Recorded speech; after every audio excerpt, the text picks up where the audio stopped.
Soy el doctor Julio César Trujillo Vázquez. Nací en la ciudad de Ibarra en marzo de 1931. Me incorporé de doctor en jurisprudencia en la Pontificia Universidad Católica del Ecuador. Inicié mi participación política militando en el Partido Conservador. Lideré un grupo de conservadores a los que expulsaron del partido por acercarse al trabajo con grupos excluidos.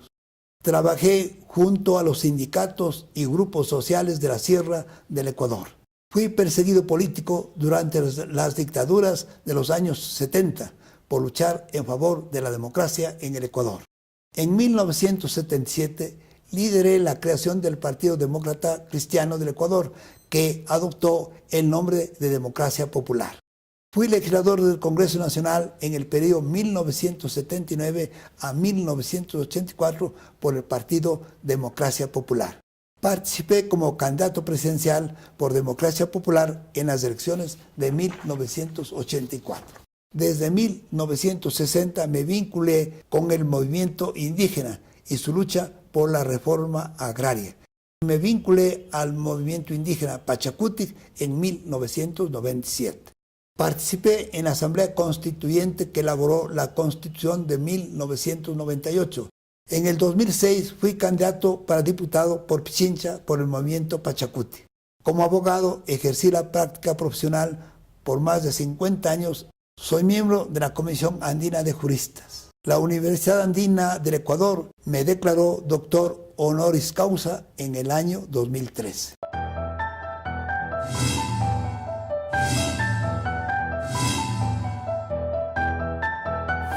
La frase mía, ni un paso atrás, que todavía se pensó en la existencia de una vicepresidenta, tiene que quitar el respaldo a algunos presidentes de la República. Elección indirecta que con la presencia. Confederaciones son las que... Soy un político identificado más bien por las luchas del pueblo detrás de la libertad, de la igualdad y de la justicia. ¿Cuál es su trayectoria política partidista? ¿Cuáles sus logros?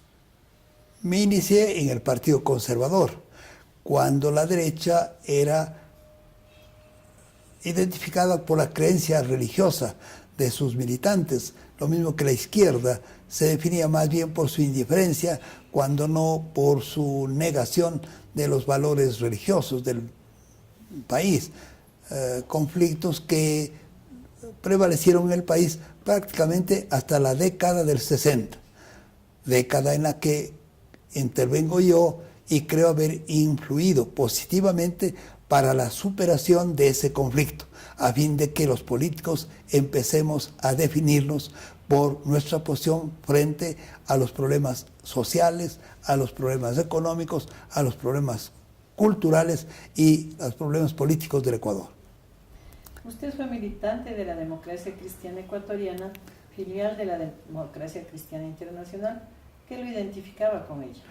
Teníamos en común, digamos, nuestra adhesión a la doctrina social de la Iglesia Católica y a nuestro compromiso por hacer realidad esos principios de la justicia social. ¿Eso también se liga con la teología de la liberación?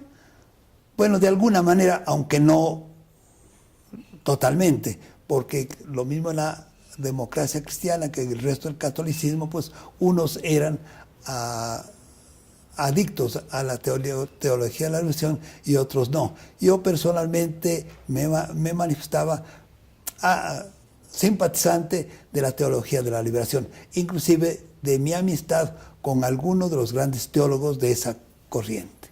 Monseñor Proaña. Aquí en el Ecuador, Monseñor Proaña, pero también con Gutiérrez, con quien creo haber estado, y algunos otros de ellos también, especialmente con Gutiérrez, creo haber estado en un seminario en Bolivia. ¿Qué determinó su cambio hacia la izquierda? Bueno, yo diría lo que Unamuno decía. El problema es que más que cambio de uno, cambian las realidades sociales, las realidades económicas y culturales del mundo. Y en el caso del Ecuador, las realidades sociales, económicas y culturales del Ecuador. Le decía, hasta la década del 60, ser de derecha era ser católico, y católico confeso, en tanto que ser de izquierda era o negar los valores religiosos o ser indiferente frente a ellos. Así, por ejemplo, en la década del 60 del siglo pasado, en que yo me inicio activamente en la vida política, León Febres Cordero era de izquierda y yo era de derecha, defendiendo los mismos principios que ahora defiendo y por los cuales he luchado a lo largo de estos tiempos. Desde su punto de vista, ¿cuál ha sido la historia política de nuestro país? Bueno, es muy compleja, es tremendamente turbulenta, es conflictiva, en fin, es bastante difícil definirla en pocas palabras. Creo que Enrique Ayala puede hacerlo eso y, por supuesto, reducir a pocas palabras los 14 tomos en la que narra pues, la nueva historia del Ecuador. ¿Cuál considera que son los hitos de la democracia en América Latina? ¿Los qué? Los hitos, los puntos más importantes en la historia que le parecen a usted que han sido los puntos de mayor democracia en América Latina. Bueno, América Latina, desde ciertos puntos de vista, es una unidad, pero ya en los pormenores es una diversidad de pueblos, y por eso es bastante difícil definir. En todo caso, lo que caracteriza en común a los países latinoamericanos es su lucha permanente detrás de la democracia, sin que logren realmente primero concretarla en instituciones y luego vivir esas instituciones. ¿Eso se podría aplicar al Ecuador también? Por supuesto. El Ecuador tiene un discurso altamente democrático y de compromiso con la justicia y todo lo más, pero en la práctica esos valores, esos principios y valores de la democracia son poco respetados, tanto por los gobernantes como por los gobernados. Inclusive los gobernantes que se dicen democráticos no han sido tan respetuosos de la democracia como la desea el pueblo, en el caso del Ecuador, el pueblo ecuatoriano. ¿Cuál ha sido el papel de los militares dentro de en Ecuador, dentro en el camino de la democracia? Tenemos una larga época más bien de caudillos militares.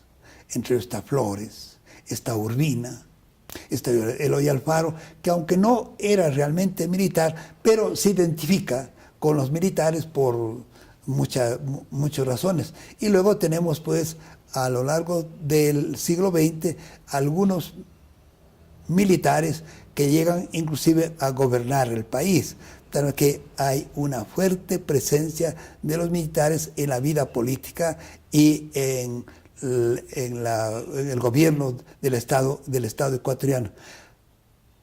Son ordinariamente arbitrarios, se rigen por principios y valores que no son los de la sociedad civil.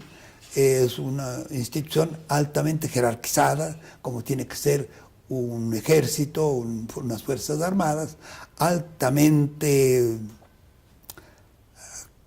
que digamos, disciplinada, como corresponde a esa institución, pero esos valores ellos tratan de implantarlos en la vida civil y aún en la sociedad civil. A favor de los militares, yo diría, en el Ecuador, especialmente en los últimos años, es que aunque a veces se han beneficiado de los golpes de Estado, sin embargo, en los golpes de Estado han intervenido para evitar mayores derramamientos de sangre entre los ecuatorianos. Han sido medios democráticos. ¿Cómo define usted la palabra democracia? Bueno, hay dos corrientes, bueno, aquellos que la reducen al gobierno nacido del pueblo a través de las elecciones, o recogiendo el famoso discurso de Lincoln, el gobierno del pueblo, por el pueblo y para el pueblo. Pero su realización está muy lejos de de haberlo logrado, haberse logrado en el mundo en general y en el Ecuador, por supuesto. Pero además hay actualmente un concepto de democracia mucho más rico, que no basta que el poder radique en el pueblo y que el pueblo intervenga en la elección de sus gobernantes, sino también el reconocimiento de los derechos fundamentales de la persona, y no solo el reconocimiento, sino el respeto de ellos por parte especialmente del poder público, porque el poder público es el sujeto pasivo de los derechos humanos, no como aquí se cree que el poder público también es parte de la ciudadanía, es también parte de los seres humanos, lo cual es un verdadero disparate que solamente en el Ecuador puede concebirse, y lo peor es sostenido inclusive por juristas que dicen haber pasado por las universidades ecuatorianas. A eso yo les negaría la condición de egresados de las facultades de Derecho, aquellos que creen que el Estado es sujeto el titular de los derechos fundamentales. Sí, los derechos humanos tienen que ser respetados. El Estado tiene que hacerlos respetar y además garantizarlos. Esto, desgraciadamente, no lo concibe casi ningún ecuatoriano. He escuchado de algunos que han estado en los órganos electorales del país que ellos no tienen nada que hacer cuando se les pide: señores, ustedes son garantes de los derechos humanos. Es decir, ¿eso qué significa? Eliminen todos los impedimentos para su ejercicio. Provean de todos los medios para ejercerlos. Otórguennos los recursos para poder gozar de sus derechos. En este sentido, el sistema político más adecuado para vivir en sociedad es la democracia. Es la democracia, por supuesto. ¿Cuáles son los principales escollos que usted detecta para la democracia? Algunos dicen que el Ecuador es ingobernable. Yo diría que el Ecuador más bien ha carecido de estadistas. En el Ecuador no llegan a los dedos de la mano los estadistas que hemos tenido a lo largo de casi estos 200 años de vida republicana que hemos vivido.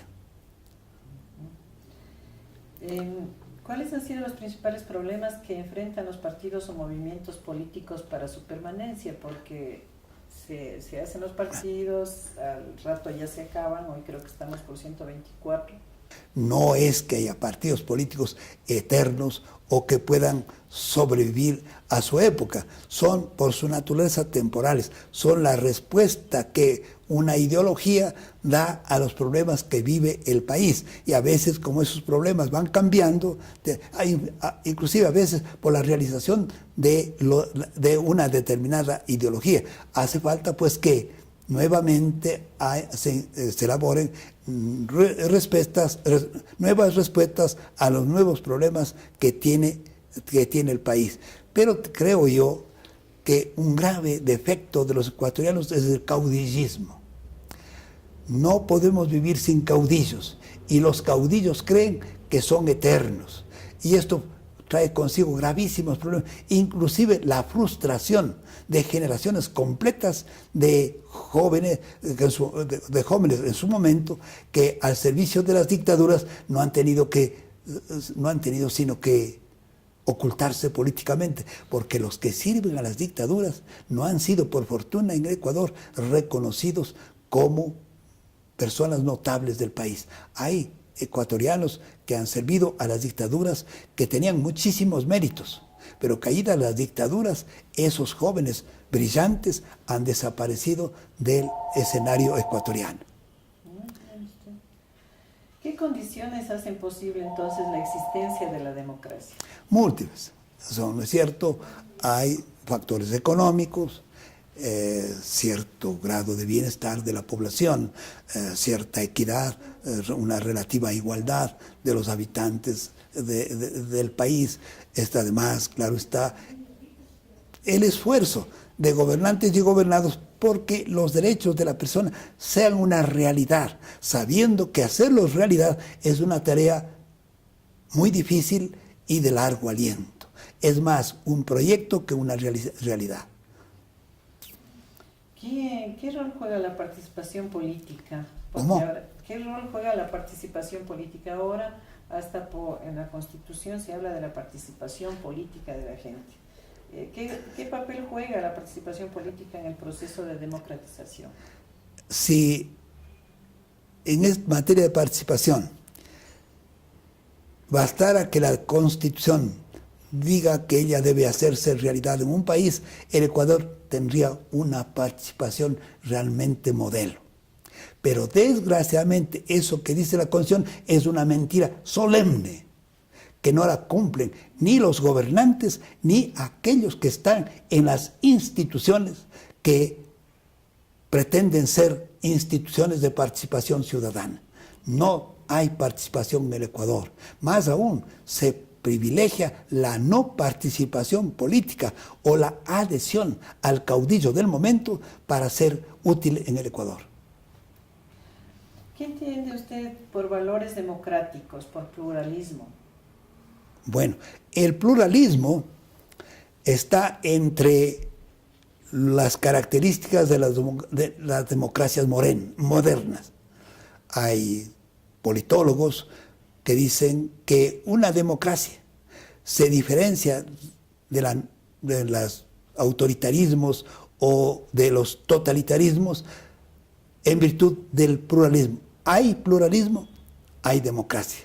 No hay pluralismo o se disminuye el pluralismo, es que empieza a surgir el autoritarismo o termina el autoritarismo en totalitarismo.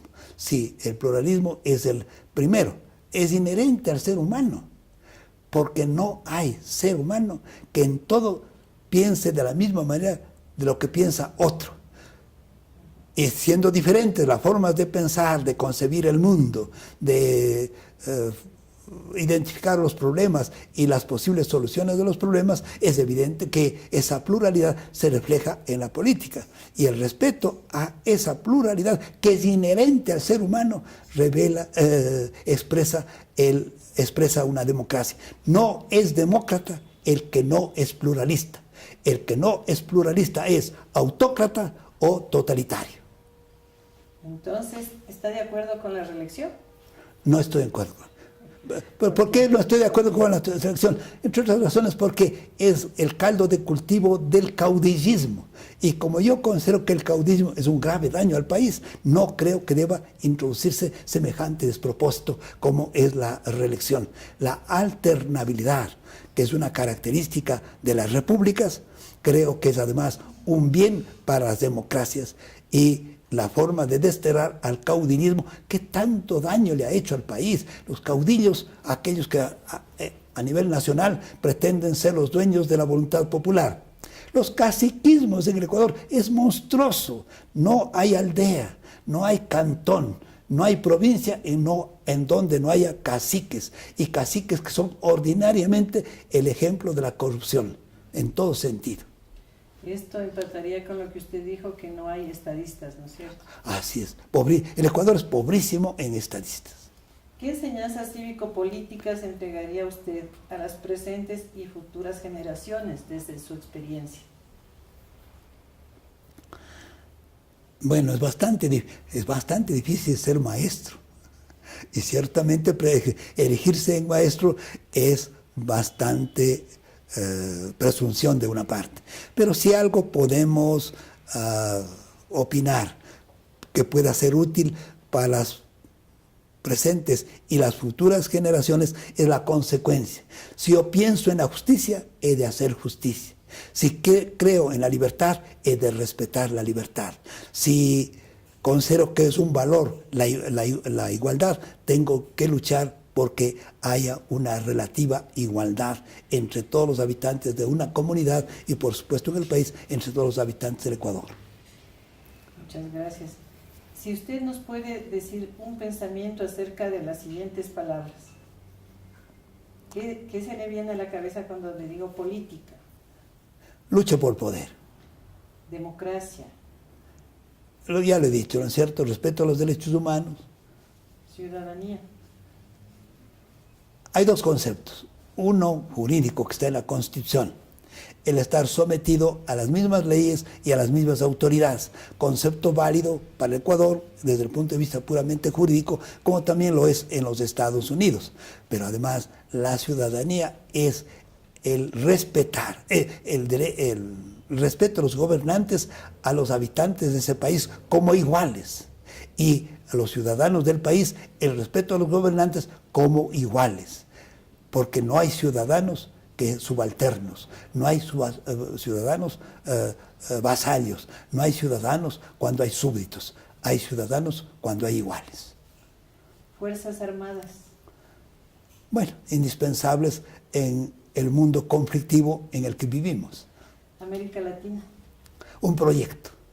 Ecuador. Otro proyecto.